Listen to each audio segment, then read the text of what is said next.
60. And language? English, please. English. So, in front of you, you have two wines. Can you please describe, taste and describe them? You will have 7 minutes. Okay, so wine number 1 is clear and pale, and bright, sorry. It has a pale pink color with some pink tinges with a little touch of salmon. There is no sign of sediment or CO2, and the viscosity is relatively light. The legs are falling fast along the glass. The nose is clean, healthy, of medium plus intensity, useful and relatively perfumed. It reveals some beautiful aromas of floral notes with some rose petals. There is also a touch of a very delicate citrus with some lime and a little bit of lemon, and a little touch of minerality indicative of terroir. After aeration, the wine shows a little more intensity. There is now riper fruit aromas coming through, with some stone fruit with a little bit of apricot and white peach, but also a touch of pear and apple. And I have no oak influence on that nose.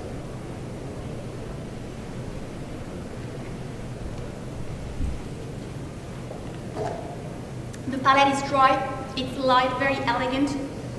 It has a beautiful high level of vibrant, energizing acidity, very refreshing. Mid palate, intensity of flavor is medium plus, with very similar to the nose, with an emphasis on the rose petals, the citrus, and a little touch of minerality.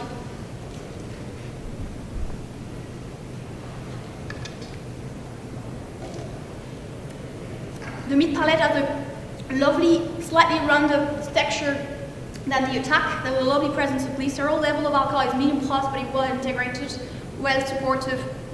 The finish tapers off.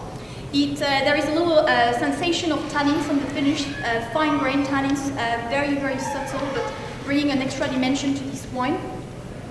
The finish lasts for about 3-4 cordeliers, so it's a medium length finish, and it finishes on a twist of black pepper and some fresh rose petals. I think this is a beautiful wine. It's a wine that should be drink now for its youthful character. So I would say drink within the next 18 months. Serve between 8 and 10 degrees to minimize the alcohol impression on the palate, maximize the purity of the fruit.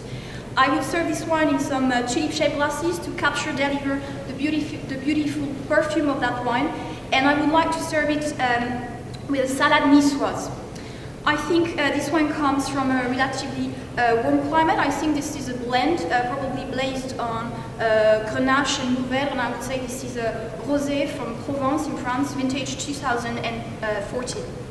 Wine number 2 is clear and bright. It has a deep gold color with some dark green gold tinges that could indicate a little bit of evolution. There is no sign of sediment or CO2, and the viscosity is relatively high.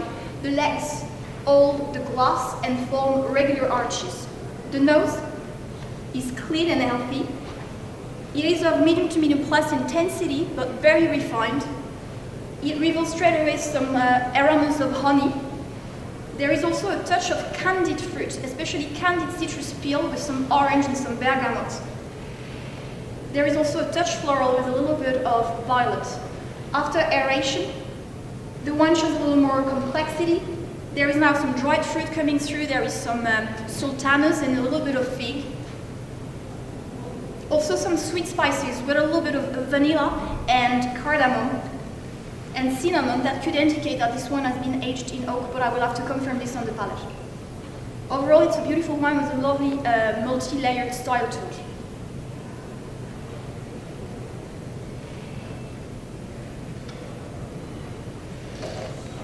The palate is medium sweet. It has a medium level of acidity, however it's quite refreshing, precise acidity. The mid palate is quite intense aromatically, very similar to the nose, with an emphasis on the dried fruit, the dried apricots, the twist of spiciness, the sweet spices, which I think is coming from an oak aging, probably not new oak, however, and probably large barrels.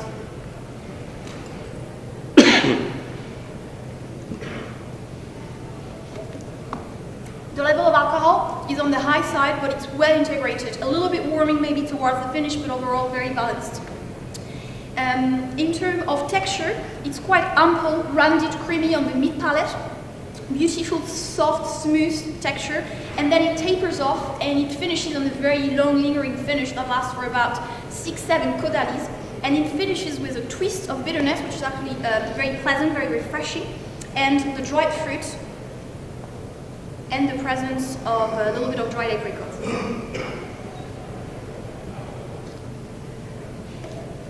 I think this is a very good wine, high quality wine, one that I would say you could drink now and could cellar and enjoy for the next 5 to 6 years. Drink at 8 degrees to minimize its alcohol impression on the palate and maximize the purity of the fruit.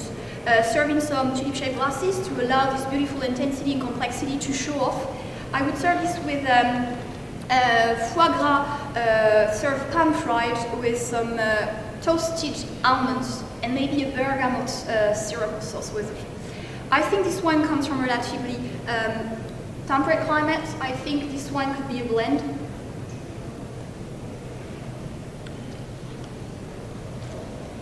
I think this wine is from France, from Bordeaux, and I think it's a blend of Semillon, Sauvignon Blanc from Céron, vintage 2010.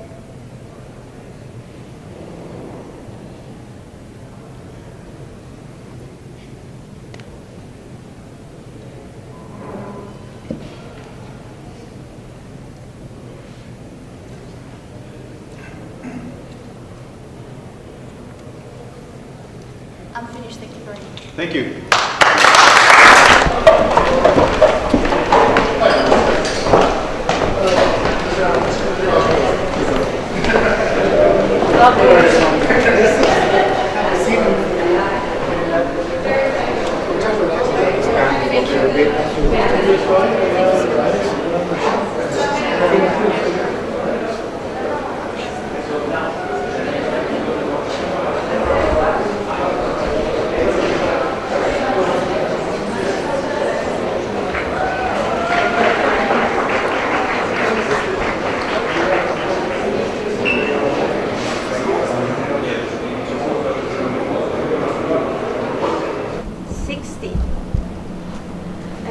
Your task is, you have a client ordering a wine to match a dish with blini, goat cheese and smoked salmon. Which wine do you choose and why?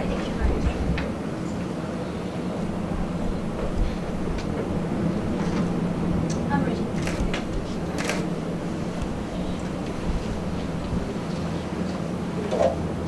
So the wine number, white wine is a style of white wine, quite aromatic, very fresh, no oak influence, very citrusy. Beautiful ample texture on the mid palate. Style maybe like a Sauvignon Blanc.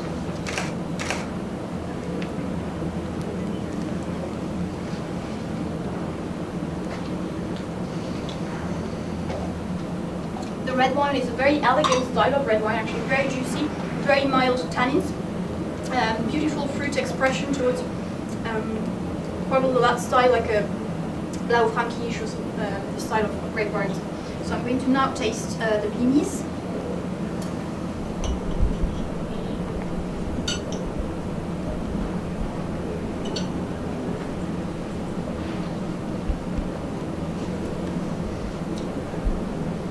I think wine number one, the white wine, matches perfectly the intensity of this dish, and at the same time its delicacy.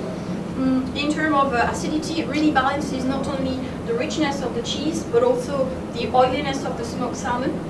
Aromatically speaking, I think anyway, Sauvignon Blanc and goat cheese are a fantastic pairing, quite classic if you're in the Loire Valley.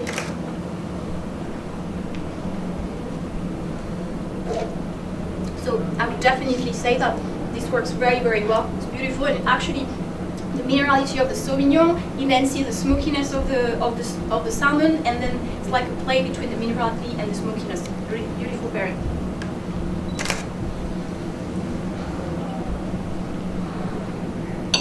On the opposite with the red wine, I think it's a too much of a contrast. They are actually working each other with the dish. The red wine is overpowering in terms of structure for the delicate texture and style of the dish. Aromatically speaking, the fruit of the wine could pair the smoked salmon, but I think the goat cheese is enhancing the bitterness of the wine and also the tannic feel on the palate. So I would definitely say best pairing is wine number one, the white wine. If I had to make another suggestion with this dish, I would love to stay local, maybe in Argentina. I would say Torrontés from Salta would be a lovely style with this dish. I think Colmy Estate, for example, Torrontés Vintage 2014 would be beautiful. I mean, it's an aromatic grape varietal as well with a beautiful level of minerality that would have same balance, same match and weight in terms of intensity, but also acidity would balance the oiliness of the salmon and the perfume character of the Torrontés, will work really well with the goat cheese flavors. Now to go with this white wine, this Sauvignon Blanc, I mean, if you were to play a little bit of more classical, you could go for goat cheese from the Crémeux, from the Loire Valley with a crottin de Chavignon, served with a warm, with a salad and a little bit of honey. I think that would be really, really good with wine number one. And for this red wine, Thank you so much for your recommendations, but we'd like to prefer the other one that you recommended. you would prefer to have the red wine? Yes. Oh yes, of course, it's no problem at all. I mean, I totally understand that you have some preference. I never push people to drink white wine if you may be more a red wine lover. I think at the end of the day, the most important thing is not always the food and wine pairing. It's the experience you're going to have here today with us.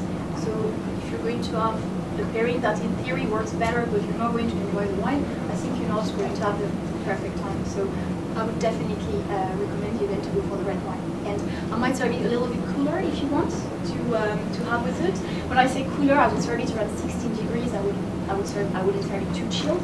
And I'm sure you'll have a lovely time and you will enjoy your lunch. So if there is any other thing I can do for you, I'd be delighted. And I mean, please enjoy your lunch today with us and please enjoy your taste. Thank you. You're very welcome. You are in front of a guest who hesitates to serve this wine for an important party. Please identify the wine and convince the customer that it is the right wine for the party. You have 1 minute without tasting to acknowledge the situation and ask as many questions as you wish. Okay. Afterwards, you will have 4 minutes for the task. Okay, wonderful. Are you ready? Yes. Could you please tell me which occasion is the party for? It's going to be the 20 years anniversary of our company. Okay, wonderful. And do you mind me asking in which country is the party taking place? It's in Mendoza. In Mendoza, and most people are from Mendoza? Yes. Yes, okay, wonderful. And and they're all some of your staff members? Customers. They are customers. Okay, Yes. so that's customers. Okay, wonderful. And did you know what you're going to have in terms of menu? Have you decided already? Or 4 courses. 4 courses menu, so that would be one of the wine to go with one of the courses. Seasonal food. Okay, seasonal food. Okay, that's wonderful. Okay, so if I may, I'm going to this one. Just to double check, your budget you had in mind for the wine was 1,000 pesos altogether for a person. with the food included. Okay, wonderful, fantastic.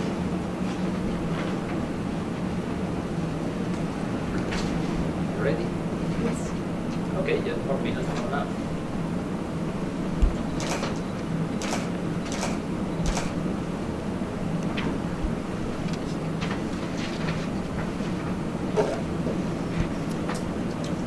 Okay, well, it's actually a very, very high quality Pinot Sherry.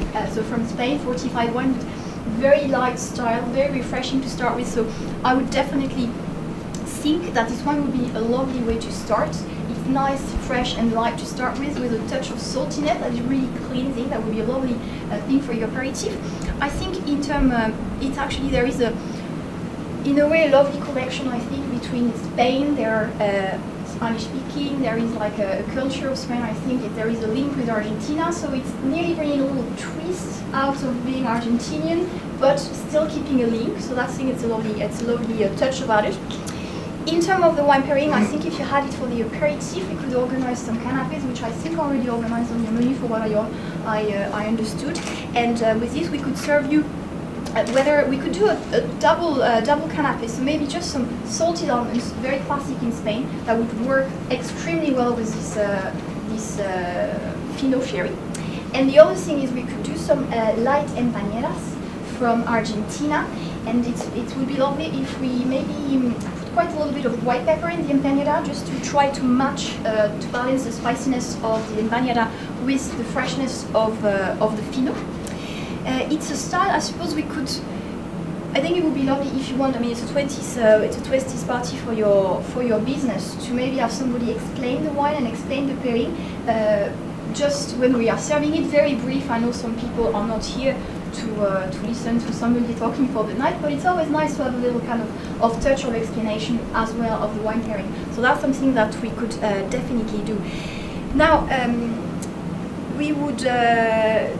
I think we could weather service for the aperitif, or if you wanted, there is also a potage option in your menu, and it's quite a classic to serve actually a fino with a potage, and it's always a potage is always a difficult one to match in the wine pairing. So I think if you want to keep it a little more classic and go maybe for a sparkling Torrentes or a sparkling white wine from Argentina for the aperitif, we could serve the fino sherry and then make the link with Spain, Argentina at the time of the potage, where people are not necessarily always used to drink wine, so it's a lovely kind of alternative to do so. So we don't imposing a style that they might not be familiar with for the aperitif, which is the first impression, but we are moving it on the first course or the second course after the starter, and at least we can talk about it. So. And no, other than that, I mean, it will be served chilled because it's a fino, so we will serve it between 6 and 8 degrees. It's a beautiful fino, so I don't want to serve it too cold, otherwise we will lose the texture and the aromatic expression of it. So 8 is probably the temperature I would recommend to serve it at. We will serve it in those beautiful chef and sommelier glasses that really enhance the aromatic style.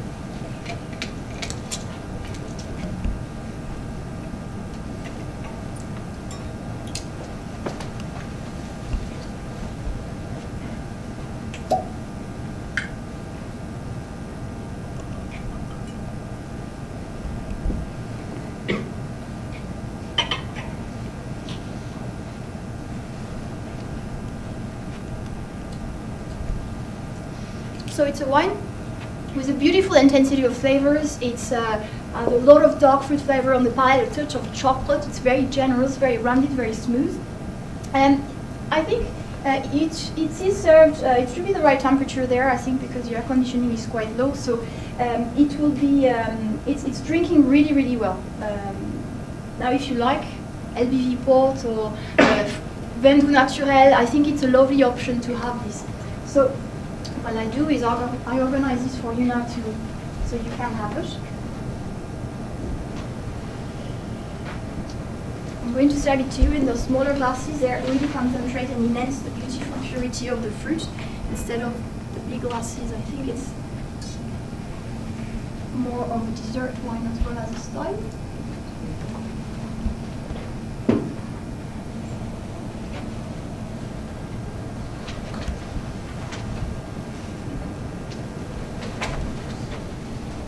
Would you like to taste it before I pour it? Yes. So it's called Malado Malbec. It is from Familia Zuccardi. There are different versions. They have a version with some Viognier in it as well, which is lovely. Perfect.